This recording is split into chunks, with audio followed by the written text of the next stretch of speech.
ये इतना भयानक रोग है कि जवानी में भी वृद्धावस्था के लक्षण प्रकट होने लगते हैं। किसी भी कार्य में मन न लगना, पड़े रहने की इच्छा होना, थोड़ी मेहनत करने पर हांफते रहना, आगे क्या करना ऐसे विचार करने की शक्ति नष्ट हो जाना, बहुत जल्दी क्रोध आकर के आवेश में कुछ ऐसे वचन बोलना, क्रियाएं करना।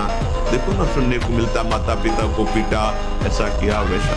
यदि आप किसी भी तरह से हस्तमैथुन आदि के द्वारा, गंदे दृश्य देख करके, गंदी क्रियाओं के द्वारा आप अपना नाश करते रहेंगे तो ना आप इस लोक में सुखी रहेंगे ना परलोक में।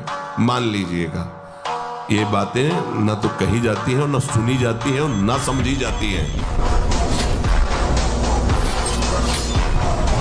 मोबाइल है, स्मार्ट बन रहा है, गंवार गेम खेल रहा है, गंदी बातें देख रहा है, गंदे मार्ग का अनुसरण कर रहा है। ये कैसे?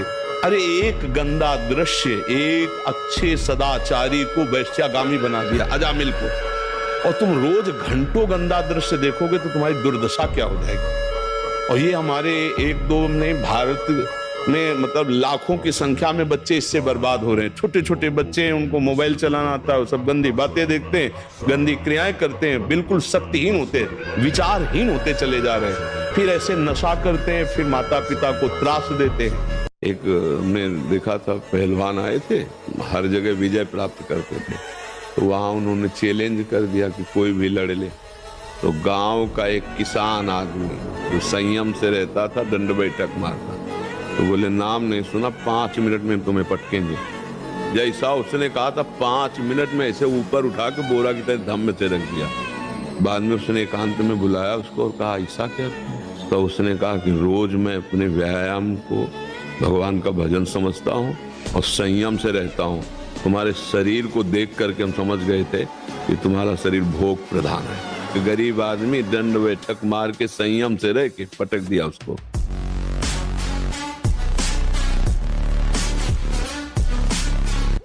जो ब्रह्मचर्य रहता है उसे शरीर बल, मनोबल, बुद्धि बल, वचन बल, ये सब जागृत हो जाते हैं। वचन बल जो बोला वही लागू हो गया, जबरदस्ती आपको मानना पड़ेगा।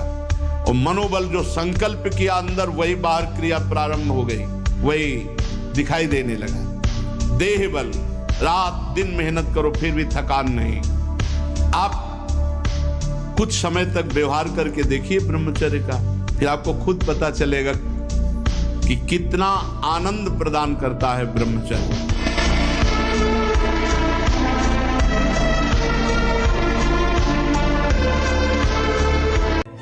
भक्तजनों के साथ कभी कभी ऐसे बर्ताव हो जाते हैं तो उनको ये नहीं सोचना चाहिए कि कहां गए भगवान, रक्षा क्यों नहीं की।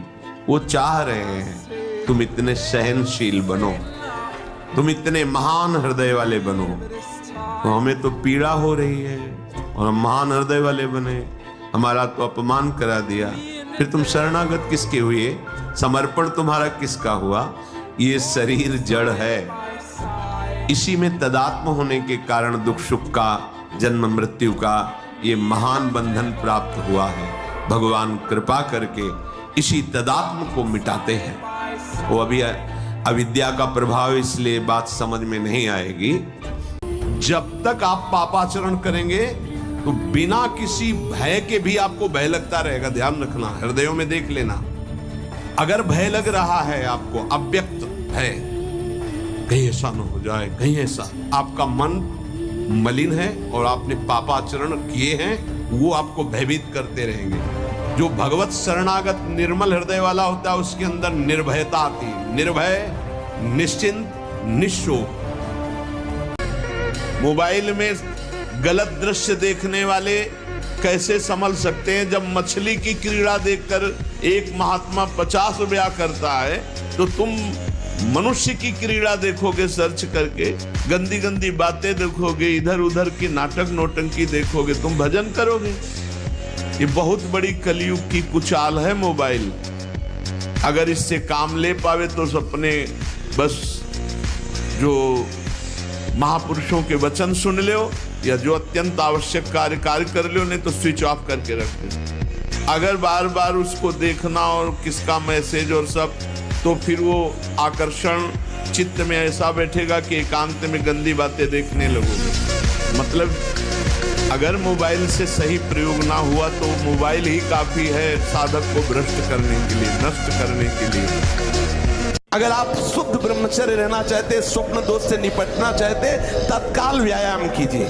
30 मिनट कम से कम दंड है, बैठक है और भी आसन है योगियों ने बताए हैं। और फिर 20 मिनट कम से कम प्राणायाम कीजिए, कपालभाति, अनुलोम विलोम आदि जो भी आप सीख पाए। और इसके बाद 30 मिनट तक कोई खान पान न कीजिए। प्राणायाम व्यायाम के 30 मिनट तक ना आप चाय पीजिए ना पानी। चाय तो बड़े बूढ़ों की बात है, आपका शरीर रोगी हो तो चाय की जरूरत क्या है। ब्रह्मचारी अपने आप में इतना चाय होता है कि उसे जरूरत ही नहीं दूसरे किसी गर्म पदार्थ पाने की। अमेरिका में रह रहा है और 28 और 32-35 के बीच के दोनों हैं। वो कसम खा के वृंदावन में गए कि आजीवन दोनों ब्रह्मचर्य रहेंगे। और उनका बच्चा होश में वृंदावन, बोले महाराज वचन देते हैं जीवन में कभी गलती नहीं हो। अब बोलो सुंदरी पत्नी है, सुंदर शरीर है, खूब रुपए कमा रहे, ब्रह्मचर्य प्रणाम है।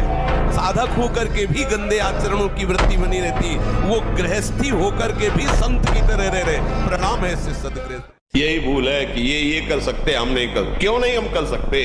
बड़ी सी बड़ी स्थिति जितनी भी बनी, चाहे भागवतिक बनी चाहे लौकिक बनी, हमारे लिए बनी, हम तैयार नहीं करते उसको, हम स्वीकृति नहीं करते। इसीलिए हर देश का नागरिक हर पद पे भारत के बैठ सकता है, ऐसे भगवान का बच्चा हर ऊंचाई पर चढ़ सकता है। थोड़ा आगे बढ़ो, नाम जप करो, धर्म से चलो, और शरीर जैसे जवान शरीर है, व्यायाम करो, जरूर करो। अब मान लो आपकी 25 वर्ष की अवस्था हुई और 10 वर्ष आप करते रहे हैं, अब आपको संभलना बहुत ही कठिन है।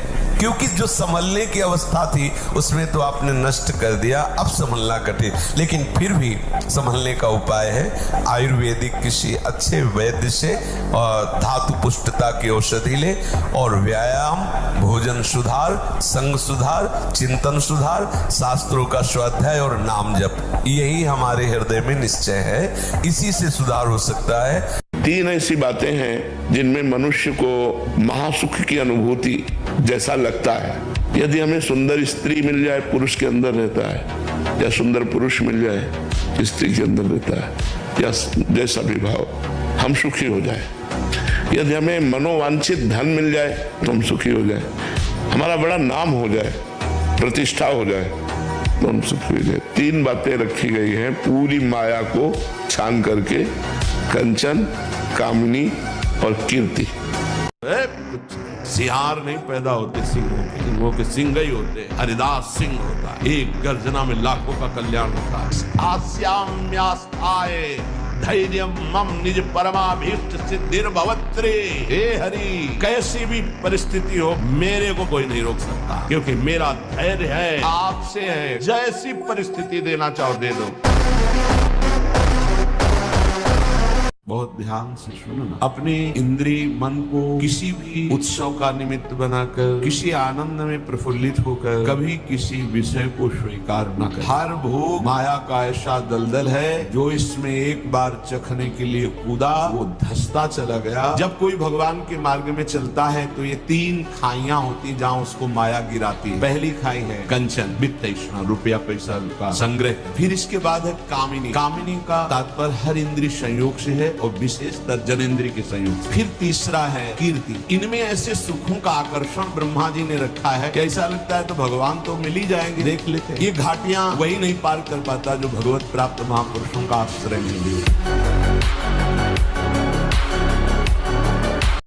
जो ब्रह्मचर्य रहता है उसे शरीर बल, मनोबल, बुद्धि बल, वचन बल, ये सब जागृत हो जाए। वचन बल जो बोला वही लागू हो, मनोबल जो संकल्प किया अंदर वही बाहर क्रिया प्रारंभ हो गई। देह बल, रात दिन मेहनत करो फिर भी थकान नहीं। आप कुछ समय तक व्यवहार करके देखिए ब्रह्मचर्य, आपको खुद पता चलेगा कि कितना आनंद प्रदान करता है ब्रह्मचर्य।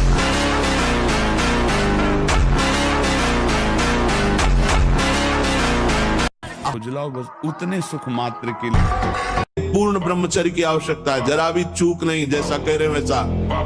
प्राण सूक्ष्म होने लगेंगे, मन एकाग्र होने लगेगा, शरीर शांत होने लगेगा, चंचलता रहे। पर एक बार पसीना पसीना, एक बार भीषण कष्ट प्रतिदिन, जब तक शून्यावस्था नहीं आती शरीर की तब तक। किसी भी स्त्री शरीर को देखकर भोग भावना करते हैं, हमारा पतन निश्चित है। कोई क्रिया हो या ना हो, ये चिंतन वाली बात है, ध्यान रखना। किसी भी माता बहन को भोग बुद्धि से देखना तो तुम समझ लो नरक जाने का रास्ता फिट कर रहे हो। जब हम बहुत उपाय करके देखें कि मन हमारा नहीं रुक रहा, तो उसको रोकने का एक नया उपाय आपको बताए हम। छोड़ दो राधा, जा तू जा, देखते तू क्या कर लेगा। मेरी बिना स्वीकृति के तू कुछ नहीं कर पाएगा। जा राधा राधा, वो राधा में लगेगा। सिया जी से हनुमान जी कह रहे कि महाप्रभु ने आदेश नहीं किया, नहीं तो राम बल से कहता हूँ इस दस्कंदर को थप्पड़ मारकर इसको गिरा के इसकी स्त्रियों को बंदी बना के और आपको साथ लेके अभी रघुनाथ जी के चरणों में चला जाता, पर प्रभु ने आदेश नहीं किया। लेकिन राम प्रताप भगवान का प्रताप समझ करके पैर रख दिया, रावण की सभा में कोई हिलाने वाला नहीं। एक बार अपने स्वरूप में आ जाओ, भगवान के अंश हो, एक बार आ जाओ। मरना एक बार है, 100 बार नहीं, ध्यान रखना। 100 बार नहीं मरना है, एक बार मरना है, और वो निश्चित समय है, कोई बिना समय के मार नहीं सकता। एक साल में आप बदल जाओ, एक साल में चेहरा बदल जाएगा, जीवन बदल जाएगा। नाम जप करो, आध्यात्मिक शक्ति बढ़ाओ, व्यायाम करो, शुद्ध भोजन करो, शारीरिक शक्ति बढ़ाओ, अभी आप बलवान बन जाओगे। बलवान कौन है? दूसरा गाली दे रहा, आप सह गए उसे बलवान कहते, उसके थप्पड़ मार दिया उसे बलवान नहीं कहते। बल आप में क्षमा है तो आप बलवान हैं। काम को आप जीत रहे हैं, आप बलवान हैं। लोभ को आप जीत रहे हैं, आप बलवान हैं। दूसरा कोई बीमार पड़ा है, आप उसको सेवा कर रहे हैं, कोई चाह नहीं, ये आप बलवान हैं। निर्बल आदमी नहीं कर सकता। आज हम सब निर्बल होते जाते हैं, क्या? अपने सुख के लिए। बस हमारा शरीर सुखी है, दूसरे को छुरी से काट दो, कोई मतलब की बात।